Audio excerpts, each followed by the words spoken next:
محمد بن اسحاق کہتے ہیں کہ فتح مکہ کے بعد رسول اللہ صلی اللہ علیہ وسلم کعبۃ اللہ کے دروازے پر کھڑے ہو گئے اور قریش مکہ کو مخاطب کر کے فرمایا، اے جماعت قریش، تمہارا کیا خیال ہے، میں تم سے کیا سلوک کرنے والا ہوں؟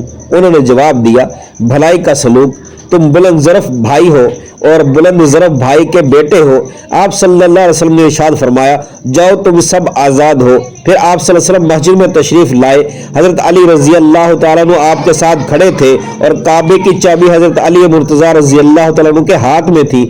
حضرت علی رضی اللہ تعالیٰ عنہ نے درخواست کی، یا رسول اللہ صلی اللہ علیہ وسلم، اللہ آپ پر رحم فرمائے، حجاب اور سقایات دونوں خدمات ہمارے سپرد فرما دے۔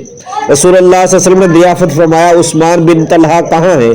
عثمان بن طلحہ کو بلایا گیا۔ آپ صلی اللہ علیہ وسلم نے ارشاد فرمایا، عثمان، یہ لو کعبے کی چابی، آج کا دن نیکی اور وفا کا دن ہے۔ ابن کثیر نے اس کا ذکر کیا ہے۔ یاد رہے، مکہ زندگی میں رسول اللہ صلی اللہ علیہ وسلم نے ایک مرتبہ بیت اللہ شریف کے اندر نماز پڑھنے کی خواہش کا اظہار فرمایا تھا، تو عثمان بن طلحہ نے آپ صلی اللہ علیہ وسلم کو چابی دینے سے انکار کر دیا تھا۔